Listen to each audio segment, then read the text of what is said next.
There is no problem too big, God cannot solve it. There is no mountain too tall, He cannot move it. There is no storm too dark, He cannot calm it. There is no sorrow too deep, He cannot soothe it.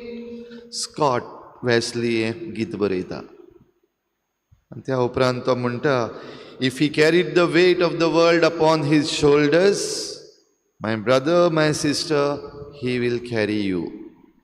बाबडीन आयज आमचे भोंवतणी एक भिरांत कशी पातळल्या. पावसाचे दीस चलतात. ह्या दिसांनी ऑरेंज अलर्ट आसा आमच्या गोंयांत. एके वाटेन सृश्टी आमचेर आड येता अशी दिसता. ह्या दिसांनी दर्यांचेर बीन वचत जाल्यार दर्याचे देगेर इरोजन जावपाक जालां तें सुरू दिसती पडटा. ल्हारां व्हडली मारतात. तेच बरोबर आमी मनशांनी केल्ल्यो वस्तू, जावं मणिपुराची केस्तांवां जी चलतात ती, आमच्या गोंयांत कोण कोण मदें आपल्यो तकल्यो उबारतात ते, तशेंच आमच्या भारताच्या दुसऱ्याय भागांनी इगोर्जो मोडपाक लागलेले आसात ते, हें सगळें आमकां दिसती पडटा. जायत्यांचेर भिरांत आयल्या, कितें जातलें, कितें जावचें ना.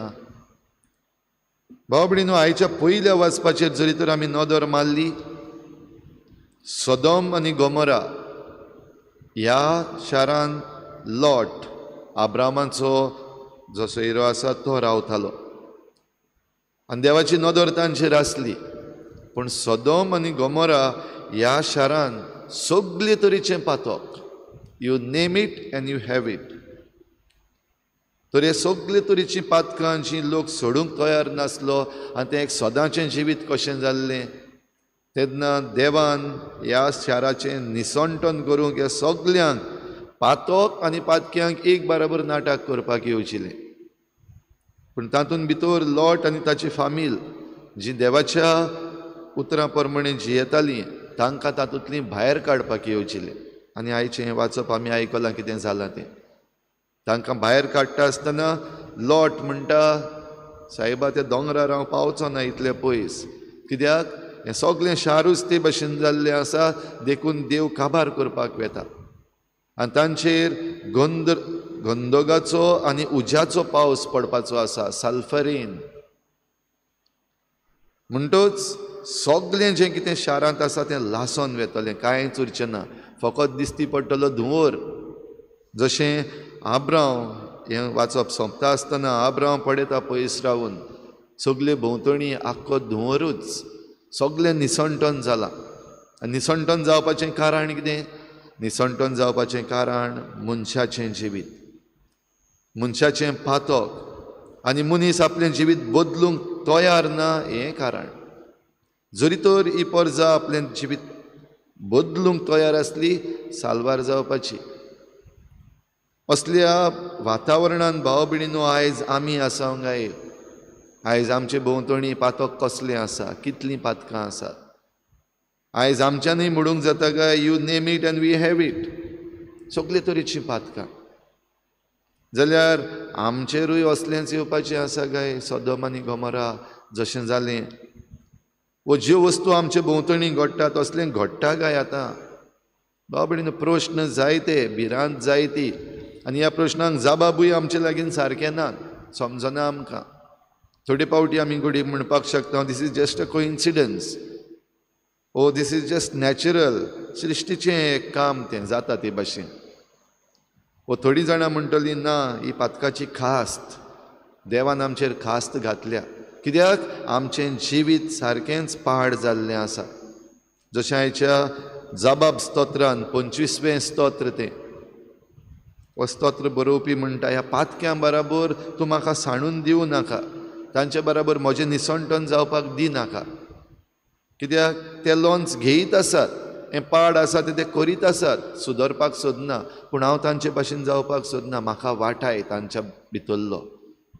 भाव भयणीनो, आयज आमी जे कोण विस्वास धरून आसात, जी कोण म्हणटात ओय देवाचेर म्हाका विस्वास आसा आनी म्हज्या जिविताचें पातोक सोडून हांव नवसुर्लें जिवीत जिवंक तयार आसा अशें म्हणटात तांणी घोडे ह्या जबाब स्तोत्रान आमी म्हणलां तशें तुजी दया मया सर्वेस्परा म्हज्या दोळ्या मुखार आसा पळय दया मया आमच्या मुखार आसा घेवपाक जाता आमच्यान जी कोण आपलें जिवीत बदलूंक तयार आसात देवाच्या उतरा प्रमाणे चलूंक तयार आसात तांच्यान घेवपाक जाता हें करतले जाल्यार भाव भयणीनो आमी भायर सरपाक जाय भायर सरपाक म्हणल्यार पोर्चुगीज पासपोर्ट करून भायर वच अशें न्हय पूण ज्या जाग्यार आमी आसा ह्या जाग्यार ह्या वायटांतली भायर सरून पातोक सोडून आनी जें कितें आमचे भोंवतणी वायट घडटा ताका सांगात दिनासतना आनी जें कितें सारकें आसा ताका सांगात दिवन आमी मुखार सरपाक आयज हें धाडस घेवपाक जाय पूण आमी चडशीं जाणां भिवकुरी आसात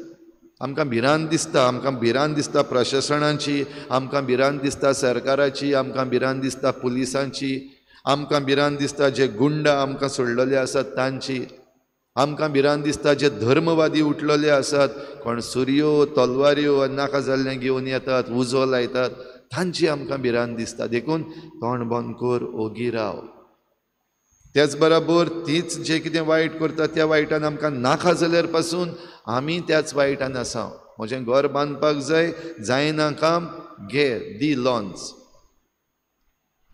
आनीक हेर दुसऱ्यो वस्तू ज्यो आमच्या समाजान घडटा आमकां सदांच्यो जाल्ल्यो आसात जाल्यार भाव भयणीनो निसंटन लागीं आसा पूण ह्या निसंटनांतलीं कसलेंय व्हडलें मोड येयलें जाल्यार पासून केदीं व्हडलीं ल्हारां आमचे वयल्यान मारतात जाल्यार पासून जरी तर जेजू तुज्या तारवांत आसा जाल्यार भिरांत ना तशें हाच्या शुभ वर्तमानान आमी आयकता आनी जेजू आपल्या शिसांक हीं उतरां म्हणटा ती उतरां घडये आयज आमकां हें फावो गाय जण एकल्यान आमी चिंतचें तुमी इतले बेजूड कित्याक हलक्या विस्वासाच्या मनशांनो जरी तर आमकां विस्वास ना भावार्थ ना जाल्यार आमी भियेतले बेजूड जातले आनी बेजूड आसात तांकां कांयच मेळूंक शकना तरूय पूण जेजू चुरचुरे करता आनी तांकां दाखोवन दिता ताच्या एका उतरान वारो आनी दर्या थंड जालो तर केदेंय व्हडलें मोड येयत जाल्यार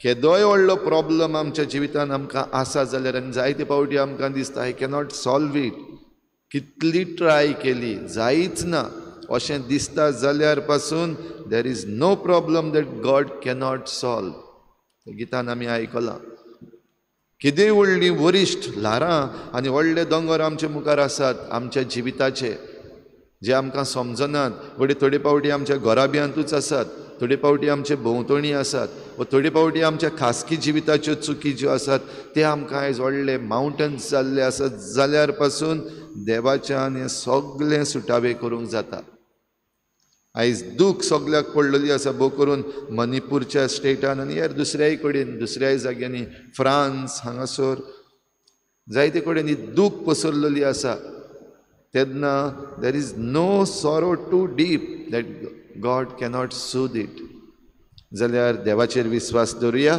ह्याच विस्वासान हे मिसाचे भेटेन भाग घेवंक भाव भयणीनो आमी आयल्या आनी हे मिसाचे भेटेन हो जेजू आमकां मेळटा उंड्या सोऱ्याचे बदळणे आनी व्हडली मिलाग्र जेजूच्या मासा रोगतान आमी वांटो घेता जाल्यार आमचो विस्वास आमी घट देवाचेर दवरूंक आनी जें कितें आमकां फॉर्मायलां जें कितें आमकां सांगलां तें आमी करूंक जशें परी सांगलोलें लोट आनी ताची फामील भायर सरता आसतना फाटल्यान वळोन पडे नाका शेतान मदें रावो नाका आनी तरी आसतना लोटाचे बायलेन फाटल्यान वळोन पडलें आनी तिचो एक मिठाचो खांबो जालो आमी जरी तर देवाचें उतर आयकना आनी आमकां जाय तें करूंक सोदता आमचेय सगळें तशेंच जाता जायत्यो वस्तू आमच्यो उरफाट्यो जातात मागीर तर आमी देवाचें उतर आयकुपी आनी देवाची आज्ञा सांबाळून मुखार वचपी जावं हे भेटेन कृपा मागुया तुमी इतले बेजूड कित्याक